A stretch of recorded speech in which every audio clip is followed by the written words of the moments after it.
नमस्ते बच्चों, आप सबका स्वागत है आपकी अपनी गणित की कक्षा में। आज हम पढ़ेंगे पूर्णांक। जो अध्याय पढ़ रहे थे उसमें पूर्णांकों का योग। तो आपने जाना पिछली वर्कशीट में कि पूर्णांक क्या होते हैं। आज हम उनके योग के बारे में बात करेंगे। व्योमनी कुमार के घर में छत पर जाने के लिए नीचे गोदाम में जाने के लिए सीढ़ियां बनी हुई है। आइए छत पर जाने के लिए सीढ़ियों की संख्या को हम धनात्मक पूर्णांक माने और नीचे गोदाम में जाने वाली को ऋणात्मक, यानी कि जमा और घटा की बातें। तो भूमि तल से निरूपित संख्या को 0 माने, जैसा कि आकृति में दिखाया है। अब चलते हैं आकृति के पास। ये भूमि तल, तो यहाँ 0 हुआ। तो यहाँ जैसे हम ये जाएंगे ऊपर, ये 1 2 3 4 ऐसे बढ़ती जा रही हैं सीढ़ियाँ छत पर, और ये ऐसे घटती जा रही हैं सीढ़ियाँ गोदाम में। तो इसको हमने नेगेटिव मतलब ऋणात्मक माइनस से ले लिया, और ये धनात्मक यानी कि जमा के हो गए। तो भूमि तल से 6 सीढ़ी ऊपर चलें, तो यहाँ +5 लिख दिया है। ये +5 नहीं, ये +6 होना चाहिए, क्योंकि उसने 6 सीढ़ी बोला है। तो प्रिंटिंग मिस्टेक है, ये आप ठीक कर लेंगे। तो कितना होगा +6, या वहाँ 5 होगा या यहाँ पर 6 करेंगे। तो ऐसे आप कहाँ जाएंगे, 6 सीढ़ी ऊपर, जैसे ये 1, फिर 2, फिर ये 3, इसके सामने 4, 5 और ये 6, तो यहाँ पहुँच गए। अब भूमि तल से 3 सीढ़ी नीचे, तो 1 2 3, तो ये कितना हुआ -3। तो नीचे जाने का मतलब माइनस हो गया और ऊपर जाने का मतलब प्लस, क्योंकि हमने ऐसे माना वहाँ पर।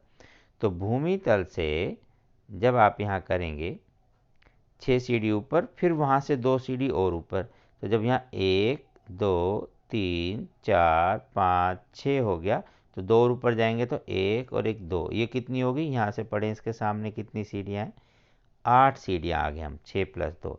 इसका मतलब जमा 6 में जब जमा 2 करते हैं, ऊपर जाने का मतलब जमा कर रहे हैं, तो जमा 8 हो गया।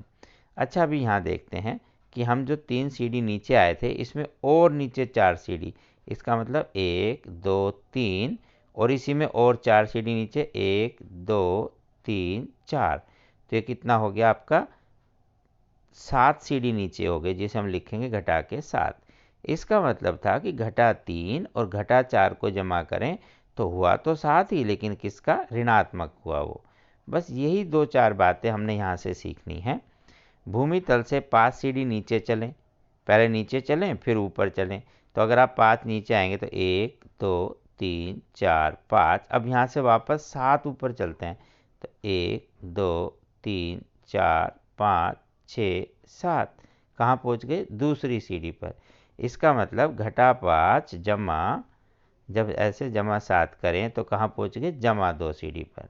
इसी तरह से हम आगे भी चल सकते हैं कि 6 सीढ़ी ऊपर चलें, फिर वहाँ से 11 सीढ़ी नीचे, तो 6 सीढ़ी 1 2 3 4 5 6, यहाँ से 11 नीचे, 1 2 3 4 5 6 7 8 9 10 11, यहाँ पहुँचे। कौन सी सीढ़ी इसके सामने देखें, ओ ये ऋणात्मक का 5 है।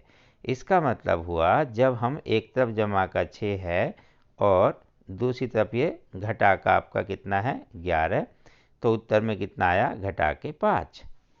तो जमा 6 और जमा में घटा 11 करें तो ये आपका घटा 5 आया, मतलब ऋणात्मक के 5 आए।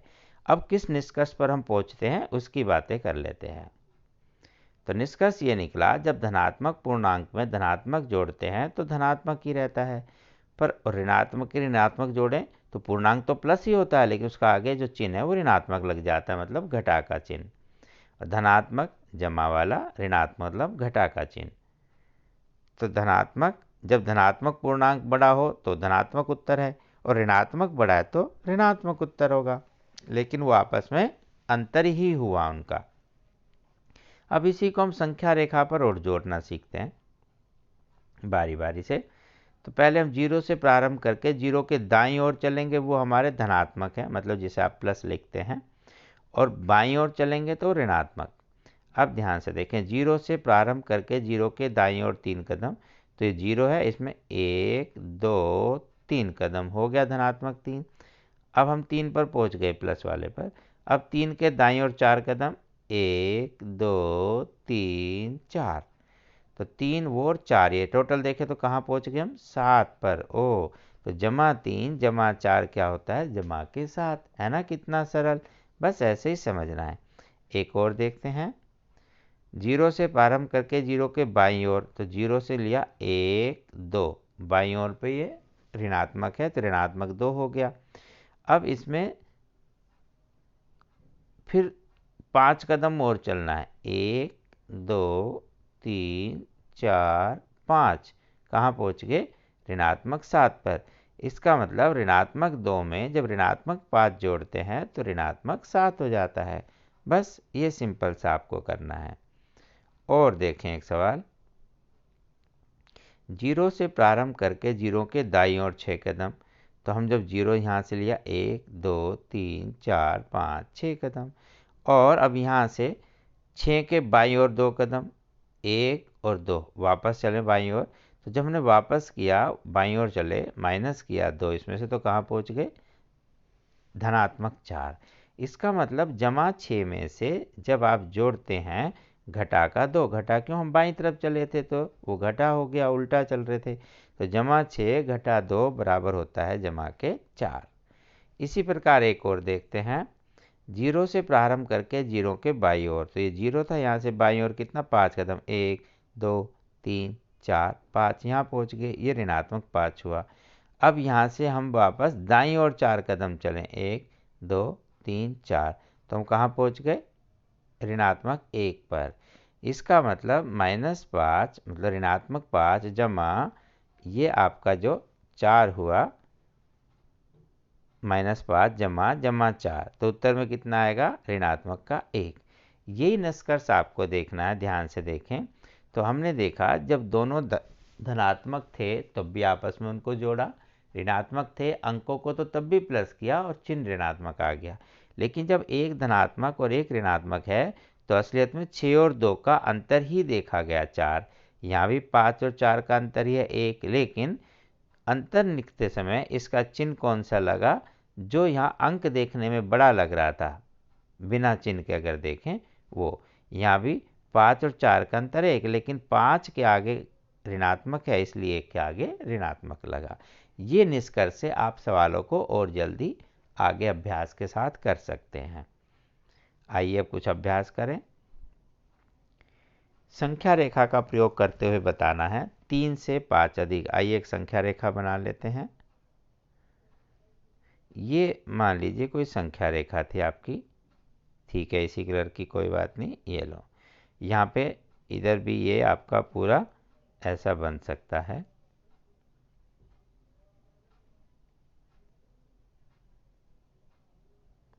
ये आ गई। अब हम इसमें कर रहे हैं कि 3 से 5 अधिक, कहीं भी आप ऐसे 0 लेंगे तो ये अगर 0 है तो 1 2 3, ये 3 हो गया।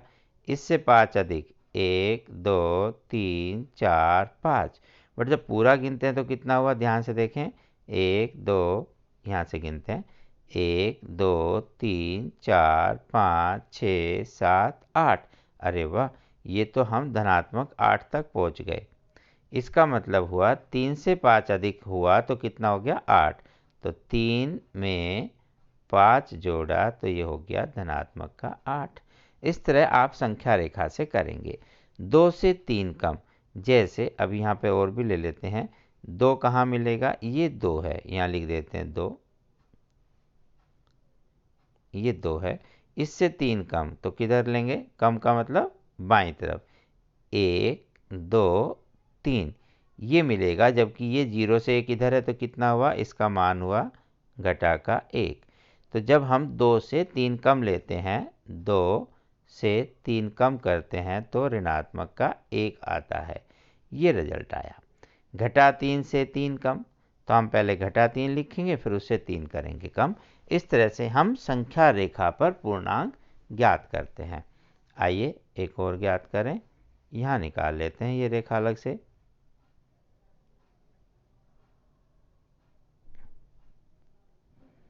ये ऐसे अंत तक बना लेते हैं, इधर भी पूरा जा रहा है, इधर भी, अब कहीं भी ले लेते हैं इसमें।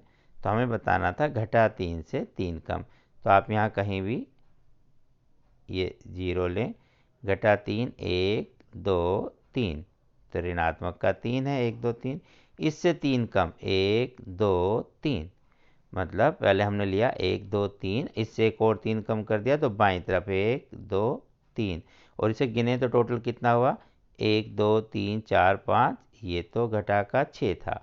इसका मतलब जब हम पहले से ही घटा 3 पर थे और 3 कम किए तो हमारे पास क्या हो गया -6। इस तरह से आप संख्या रेखा पर जमा घटा सीख सकते हैं आसानी से। ठीक है, आइए कुछ और सवाल करते हैं। पहले हम संख्या रेखा पर ही कर लें। ये बनाई हुई है संख्या का रेखा प्रयोग करते हुए 5 घटा 12, पहला सवाल, आइए वहीं करते हैं। 5 घटा 12, तो 5 कहाँ पर है, ये आपका 0 था। आइए 1 1 2 3 4 5, ये 5 है, इसमें घटा 12 करेंगे तो ये हुआ 1 2 3 4 5 6 7 8 9 10 11, एक और इधर आ गया तो ये हो गया 12। और ध्यान देखें तो ये कितना वैल्यू है, ये आपका घटा का 7, अलग से लिख देते हैं, ये घटा 7। इसका मतलब 5 में जब आपने 12 ऐसे बायां किया, बाईं तरफ घटाया, तो उत्तर आया घटा के 7। एक और सवाल देखते हैं, घटा 5 जमा घटा 6, तो यहाँ पर थोड़ा हो गया अलग, एक और रेखा बना लेते हैं। और आपका क्वेश्चन क्या था, घटा 5 जमा घटा 6, चलो यहीं करते हैं। तो यहाँ 0 घटा 5 1 2 3 4 5, ये घटा 5 हो गया। और फिर घटा 6 मतलब अब बाईं तरफ और करेंगे तो 1 2 3 4 5, और एक और लाइन बढ़ाने पर ये 6। अब गिने तो कितना हो गया, ध्यान से देखें, 1 2 3 4 5, ये था आपका 1 2 3 4 5 6 7 8 9 10 11। तो जब हमने 5 के बाद घटा 6 किए तो ये कितना हुआ, 11 पर जाकर मिला। इसका मतलब हुआ ये जो उत्तर था घटा 5 जमा घटा 6, ये बराबर हो गया आपका घटा 11। इस तरह से हम करेंगे। इसी प्रकार आप अगला भी सवाल कर सकते हैं, जमा 7 और घटा 7। आइए देखें, यहाँ पहले एक रेखा बना लें, इसमें करते हैं। सवाल आपका था जमा 7 घटा 7, तो ये आपने कोई लिया 0 1 2 3 4 5 6 7, ये जमा का 7 हो गया। और इसमें क्या करना है, वापस घटाना है 7, मतलब बाईं तरफ आएंगे हम। तो आइए यहाँ से 1 2 3 4 5 6 7, जैसे वापस 7 आए तो कहाँ पहुँच गए, 0। इसका मतलब हुआ जमा 7 में जब घटा 7 किया तो उत्तर क्या आ गया, 0। इस प्रकार आप संख्या रेखा पर इन सभी पूर्णांकों को हल कर सकते हैं। तो जमा 3 जमा 1, ये तो सिंपल हो गया, आप कर लेंगे, 3 और 1 4। अब जब ये सीख जाएंगे तो आप इन सवालों को डायरेक्ट भी करें, ये सिर्फ यहाँ बताया गया है। जैसे इस सवाल के लिए इनका योग ज्ञात करना है, तो 21 और 12 इनका योग बताना है। तो देखें ध्यान से, आइए एक बार बोर्ड बना लेते हैं।